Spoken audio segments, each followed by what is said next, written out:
তো কথাই আছে না, ধর্ম যার যার, বড় মা সবার। আর বড় মা না টানলে তুমি ওনার কাছে কখনোই যেতে পারবে না।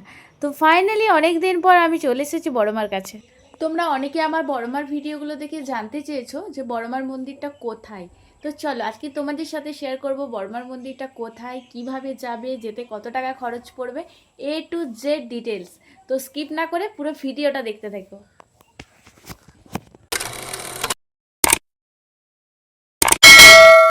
Hey guys, I'm Sonali and welcome back to my another new mini vlog.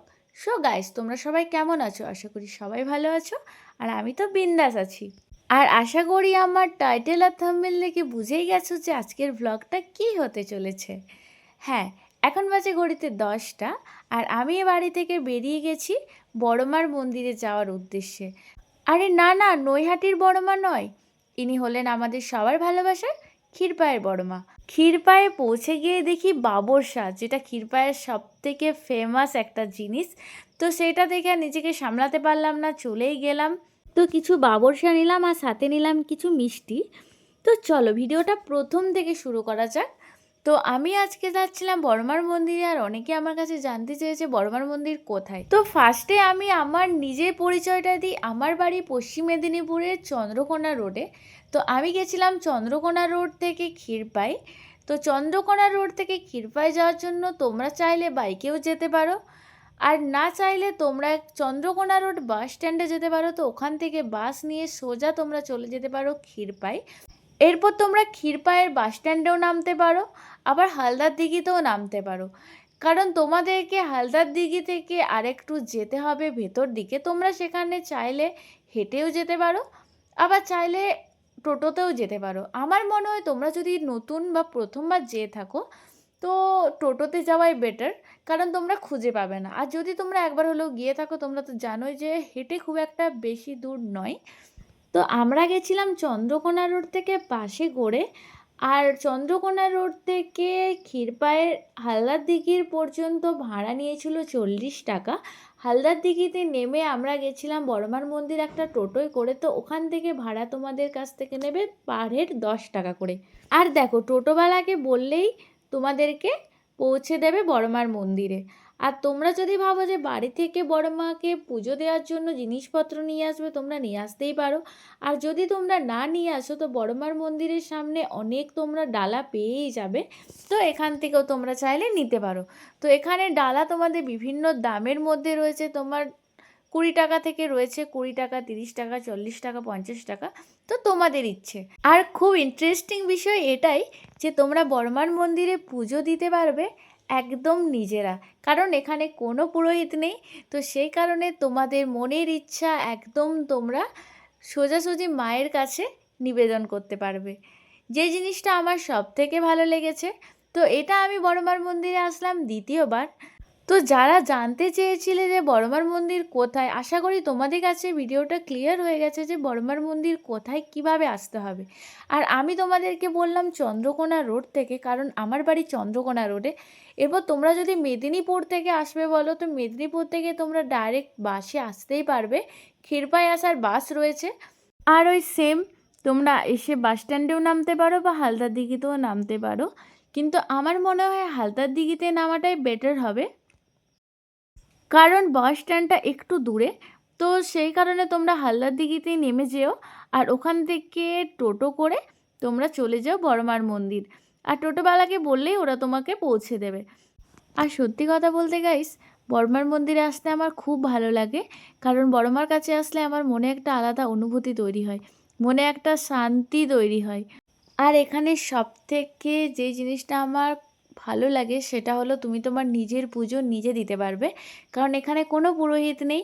তো সেই কারণে তুমি তোমার নিজের যত মনের ইচ্ছা আছে তুমি মায়ের কাছে নিবেদন করতে পারবে। আর বড় মার পাশাপাশি রয়েছেন এখানে ছোটো মার মন্দির, তুমি সেখানেও গিয়ে নিজেই পুজো করতে পারবে। আর তোমার মনের যত ইচ্ছা আছে সমস্ত কিছু মাকে জানিয়ে এই গাছে ধাগা বেঁধে দেবে। আশা করি তোমার মনের ইচ্ছা সবই পূরণ হবে, কারণ আমি যতদূর শুনেছি ক্ষীরপায়ে বড় মা কাউকেই খালি হাতে ফেরান না। তো আমিও গিয়ে এখানে ধাগা বেঁধে এসেছিলাম প্রথমবারে। তো আমি আমার বড় মার কাছে যেটা চেয়েছিলাম, তো সত্যি কথা বলতে আমার সেই ইচ্ছেটা কিছুটা পূরণ হয়েছে। হয়তো পুরোপুরি এখনও পূরণ হয়নি, কারণ পুরোপুরি পূরণ হতে একটু টাইম লাগবে। তো তার জন্য তোমাকে অপেক্ষাও করতে হবে। তুমি যদি ভাবো যে বড়মার কাছে আমি চেয়েছি সাথে সাথেই পেয়ে যাবো, একদমই সেটা সম্ভব নয়। তো যাই হোক, তার জন্য তোমাকে ধৈর্য ধরতে হবে। বড়মা তোমাকে খালি হাতে ফেরাবেন না। তো আমি আর আমার বান্ধবী মিলে গেছিলাম এবারে পুজো দেওয়ার জন্য। আর সত্যি কথা বলতে পুজো দিয়ে আমার তো মন একদম শান্তিতে ভরে গেছে। আর আশা করি তোমরাও বুঝতে পেরেছো যে বড়মার মন্দির কোথায়। তো আমি বলবো তোমরা অবশ্যই একবার বড়মার কাছে এসো, পুজো দিয়ে যেও। তোমাদের আশা করি ভালোই লাগবে। তো যাই হোক, আমাদের আজকে ফাইনালি পুজো দেওয়া কমপ্লিট। এরপরে তো বাড়ি ফিরতে হবে, কারণ যেহেতু বাসে এসেছি বলে এতটা টেনশন রয়েছে মাথার মধ্যে। তো এখানে পুজো দিয়ে আমরা বেরিয়ে গেছি। আর এই যে দেখো, এই জায়গাটাতে তুমি জুতো রেখে যেতে পারো। তো আমরা এখান থেকে জুতো নিয়ে বেরিয়ে পড়েছি। এখান থেকে আমরা যাব হালদার দিঘি, ওখান থেকে বাস ধরে যাব সোজা বাড়ি।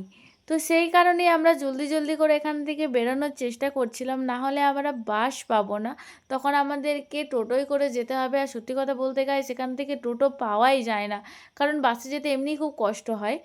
তো সেই কারণে আমি প্রতিবার চাই যে একটা টোটোয় করে যাব, কিন্তু টোটো এখানে পাওয়াই যায় না। সেটা আমার এত কষ্ট লাগে মনে, আর কি বলবো। তাই বড়মা যখন টানে, বড়মার কাছে তো আসতেই হবে। তো সেই কারণে আমরা বাসেই চলে গেছিলাম।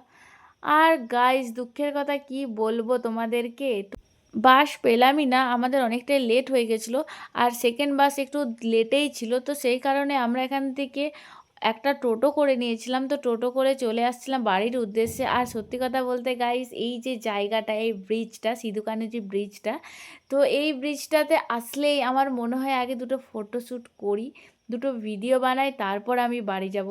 আর এই জায়গাটা এতটাই সুন্দর লাগে আমার, আমি বলে বোঝাতে পারবো না তোমাদেরকে। তো দেখো, আর এই নদীটাও আমার খুবই ভালো লাগে, ছোট্ট নদী, কিন্তু নদী থেকেও এর সবথেকে ইন্টারেস্টিং আমার এই ব্রিজটা লাগে। ব্রিজটা খুবই সুন্দর লাগে, সুন্দর মানে একদম অসাধারণ লাগে। তো সেই কারণে আমরা এখানে কিছু ফটোশ্যুট করে নিলাম আর ভিডিও শ্যুট করে নিলাম। যদিও বাসে গেলে এটা হয়তো সম্ভব হতো না, তো টোটোয় করে যাচ্ছিলাম বলেই এই জিনিসটা সম্ভব হয়েছে। কারণ বাস তো আর আমার জন্য দাঁড়াবে না যে তুই যা গিয়ে দুটো ফটোশ্যুট করে আয়, ভিডিও শ্যুট করে আয়। তো যেহেতু রিজার্ভেশন টোটো ছিল, তো সেই কারণে আমরা কয়েকটা ভিডিও ফটো তুলেই নিলাম। আর এদিকে দেখতে দেখতে আমি চলে এসেছি আমার নিজের গ্রামে। তো আজকের ভিডিও এই পর্যন্তই। ভিডিওটা যদি ভালো লেগে থাকে অবশ্যই লাইক কমেন্ট শেয়ার করে দিও। আর হ্যাঁ, সাবস্ক্রাইব করতে একদম ভুলবে না, পাশে বেল আইকনটা মনে করে প্রেস করে দিও। বাই বাই, দেখা হবে নেক্সট ভিডিও।